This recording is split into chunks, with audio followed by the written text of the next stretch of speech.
Here's a weekend exercise for you. Deep dive into the lives of three people whom you admire. You can either speak to them if you can, or research them using the internet and books. And answer three questions. First, how many times did they seek out others' opinions instead of trusting themselves?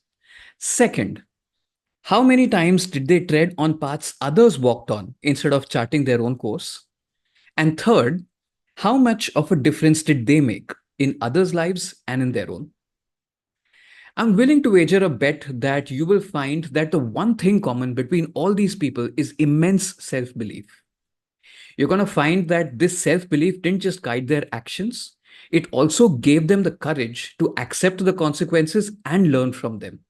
And those learnings were what formed that mystical gut, instinct. Most of us can have such a savage gut as well, but we don't because we're too busy asking others what to do in our relationships, in our careers, in wealth creation.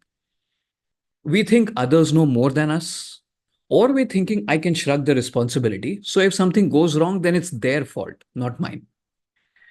But here's the thing, most of what others are going to tell us is either something that they have heard from someone else, not from their own experience, or it's going to be something that held true 10 years ago.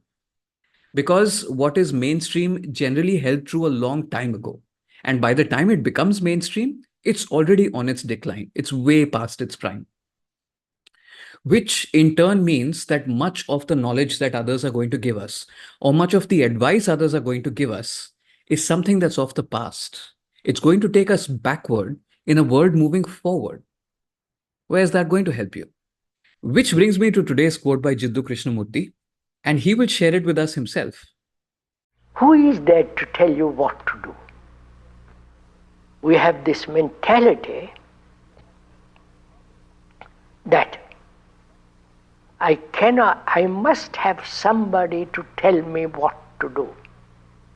Psychologically, why should I accept what somebody else says? When I realize that I am the rest of mankind, mankind is me.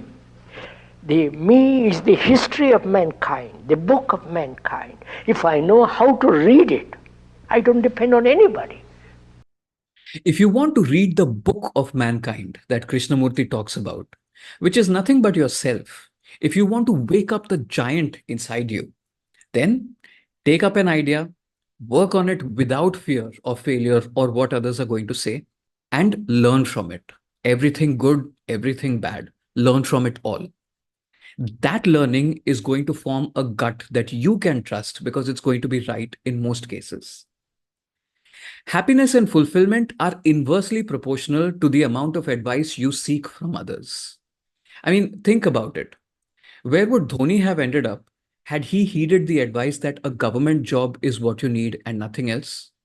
Where would Indian cricket have ended up? So, what is your key takeaway from today's episode? I would love to hear your views in the comments section. And if you found today's episode useful, you can download a free ebook whose link is in the description. It's an ebook that contains 15 quotes from Indian sages, philosophers, and monks, followed by short, thoughtful, practical commentary on how you can apply their timeless wisdom to everyday situations in your life. Until next time, namaste.